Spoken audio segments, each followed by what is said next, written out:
क्या होगा जब देवताओं का सबसे बड़ा संदेशवाहक ही अपने अहंकार में फंस जाए? नारद जी, जो हमेशा नारायण नारायण कहते हैं, क्या वे भी गलती कर सकते हैं? दोस्तों, हम सभी नारद मुनि को एक ज्ञानी, बुद्धिमान और भगवान के सबसे बड़े भक्त के रूप में जानते हैं। लेकिन इस कहानी में आपको उनका एक अलग ही रूप देखने को मिलेगा, जहां ज्ञान से ज्यादा अहंकार हावी हो जाता है। This is not just a mythological story, ये एक डीप लाइफ लेसन है, ईगो, सेल्फ रियलाइजेशन और ट्रांसफॉर्मेशन का। इस कहानी की समरी कुछ इस तरह से है: नारद का नया चेहरा। इस चैप्टर में नारद मुनि अपने तप और भक्ति पर बहुत गर्व करने लगते हैं। उन्हें लगता है कि उन्होंने माया को पूरी तरह से जीत लिया है। भगवान विष्णु उनकी इस सोच को टेस्ट करने के लिए एक लीला रचते हैं। एक दिन नारद एक सुंदर राजकुमारी को देखते हैं और उसके प्रति आकर्षित हो जाते हैं। अब वो खुद को माया से परे समझते थे, वही माया के रूप में फंस जाते हैं। वे भगवान विष्णु से प्रार्थना करते हैं कि उन्हें सबसे सुंदर रूप दे दिया जाए ताकि राजकुमारी उन्हें चुन ले। लेकिन विष्णु उन्हें एक वानर यानी मंकी का चेहरा दे देते हैं, जिसका उन्हें खुद भी पता नहीं होता। स्वयंवर में नारद का मजाक बनता है। जब उन्हें सच्चाई पता चलती है तो वे गुस्से से भगवान विष्णु को श्राप तक दे देते हैं। लेकिन बाद में उन्हें अपनी गलती का एहसास होता है कि असली समस्या माया नहीं, बल्कि उनका अहंकार यानी ईगो था। तो इस कहानी को सुनते हैं, नारद का नया चेहरा। मैंने उन्हें विफल कर दिया, उन सबको असफल कर दिया। नारद की हरकतों, उनके चेहरे के विकार और अतिशयोक्तिपूर्ण क्रियाओं को देखकर शिव हंस रहे थे। देवऋषि ने कैलाश पहुंचने के बाद से अपने बारे में बोलना बंद नहीं किया था। नारद शिव को बता रहे थे कि कैसे उन्होंने पर्वत की तलहटी में ध्यान करना शुरू किया था, कैसे इंद्र ने घबराकर उनकी तपस्या को भंग करने के लिए अप्सराओं को भेजा, और फिर कैसे नारद हर प्रलोभन से ऊपर उठ गए थे। मुझे प्रलोभन देना सूर्य को बुझा देने से भी कठिन है, नारद ने ललकारते हुए कहा। मुझे अपने सम्मान में एक स्तुति की रचना करनी चाहिए कि कैसे मैंने स्वयं देवराज को नीचा दिखाया है। शिव देखते रहे और नारद लगातार आत्म प्रशंसा करते रहे। शिव नारद को यह बताना चाहते थे कि दरअसल यह उनका प्रभाव था, जिसके चलते नारद ने इंद्र के प्रयासों को विफल कर दिया था, और यह कैलाश में व्याप्त योग शक्तियां थीं जिन्होंने देवऋषि को वासना की ज्वाला में जलने से बचा लिया था। किंतु शिव ने नारद को भ्रम का स्वाद लेने दिया। यह बड़ी अच्छी कहानी है, शिव ने कहा, किंतु मेरा सुझाव है कि आप इसे किसी और को न बताएं। परंतु नारद अपना हर्ष पूरे संसार में फैलाने के इच्छुक हो रहे थे। वे जल्दी ही ब्रह्मा के सामने पहुंचे और उन्होंने शिव से कहा हर शब्द ब्रह्मा के सामने दोहरा दिया। ब्रह्मा ने भी नारद की उत्तेजना को देखकर वही सुझाव दिया। यह अविश्वसनीय है, किंतु आप इस बात को स्वयं तक सीमित रखें। दुर्भाग्य से अपनी उपलब्धि पर चकित देवऋषि नारद को विश्वास हो गया कि शिव और ब्रह्मा दोनों उनसे ईर्ष्या करने लगे हैं। उन्होंने अब विष्णु के सामने अपनी उपलब्धियों का वर्णन किया और अपनी विजय को और अधिक विलक्षण बनाने के लिए उसमें कुछ नए विवरण जोड़ दिए। विष्णु ने भी प्रशंसा की और नारद का उत्साह बढ़ाया। जैसे ही नारद वहां से गए, भगवान मुस्कुरा दिए। अहम ब्रह्मास्मि। वैकुंठ से बाहर निकले तो नारद एक अत्यंत आकर्षक नगर में पहुंच गए। वह नगर बादलों पर तैर रहा था और इंद्रधनुष से आच्छादित था। एक शक्तिशाली सेना उस नगर के स्वर्ण महल की रखवाली कर रही थी। नगर के लोग अपने राजा की पुत्री के स्वयंवर का उत्सव मना रहे थे। उत्सव के बीच से गुजरते हुए देवऋषि ने राज दरबार में प्रवेश किया। वहां युवकों की अनगिनत पंक्तियां सजी थी। सभी विवाह की इच्छा लिए वहां आए थे। संगीतकार वाद्य बजा रहे थे और नर्तक झूम रहे थे। परिचारक फूल बरसा रहे थे और राजा सबको उपहार दे रहा था। परंतु नारद आसपास की हर चीज से मानो अनजान थे। उन्हें एक सुंदर चेहरे के अलावा कुछ नहीं दिख रहा था। उस कन्या का चेहरा, मुझे इससे प्रेम हो गया है। एक क्षण में नारद वैकुंठ वापस पहुंचे और विष्णु के चरणों में लेट गए। राजकुमारी, विष्णु ने पूछा, आप उस राजकुमारी से विवाह करना चाहते हैं? हाँ, मुझे कुछ और नहीं चाहिए। तो जाइए, आपका स्वयंवर है और आप उसमें भाग लेने के अधिकारी हैं। मुझे अधिकारी नहीं, अपराजय बनना है और ये कार्य केवल आप कर सकते हैं। यह कैसे होगा, मुझे बताओ। मुझे अपने समान मनोरम रूप प्रदान कर दीजिए। आपके जैसे अंग, आपके जैसा शरीर, मुझे हरी बना दीजिए।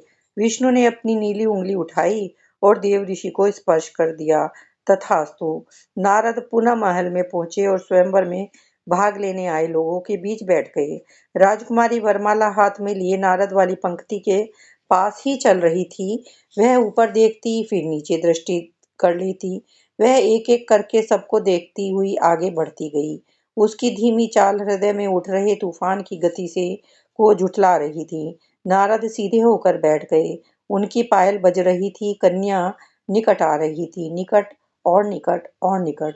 उसकी सुगंध नारद को गुदगुदाने लगी। वह अब ठीक नारद के सामने खड़ी उनके चेहरे को देख रही थी। वह बिना अपने स्थान से हिले देर तक नारद को देखती रही।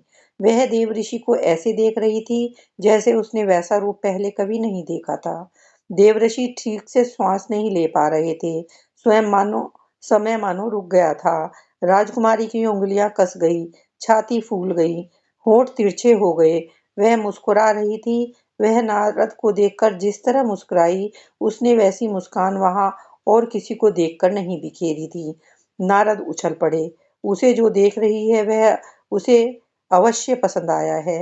वह मुस्कुरा रही थी, मुस्कुरा रही थी, हंस रही है, हंस रही है, हंस रही है। राजकुमारी इतनी जोर से हंस रही थी कि नारद को लगा कि उसके अंदर विस्फोट हो जाएगा। किंतु वह अकेली नहीं थी। पूरा दरबार हंस रहा था। सब अजीब से उल्लास से भरे झूम रहे थे। नारद की ओर इशारा करते हुए वे तरह तरह के चेहरे बना रहे थे। दरबार में कोलाहल बढ़ता जा रहा था। राजकुमारी हंसते हंसते जमीन पर लौटने लगी। उसका शरीर कांप रहा था और फिर आंखों से पानी आने लगा। वह इतना झूमी कि उसके हाथ से वरमाला भी छूट गई। देव ऋषि ने निकट जाकर माला को उठा लिया।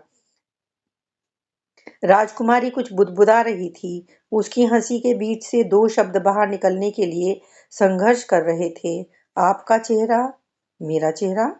नारद घूमे और उन्होंने अपने पीछे रखे जल पात्र में अपना चेहरा देखा। मेरा चेहरा, दिव्यता से परे मेरा चेहरा, प्रभावशाली व्यक्तित्व किंतु बंदर का चेहरा। नारायण। अचानक उनके चारों ओर सब कुछ विलीन होने लगा। राजकुमारी, राजा, विवाह के इच्छुक लोग, दरबार, पूरा नगर शून्य में लुप्त हो रहा था। नारद के सामने केवल विष्णु खड़े थे। माया। देव ऋषि ने वरमाला को तोड़ डाला। आपने फिर माया रची। काफी समय हो गया नारद।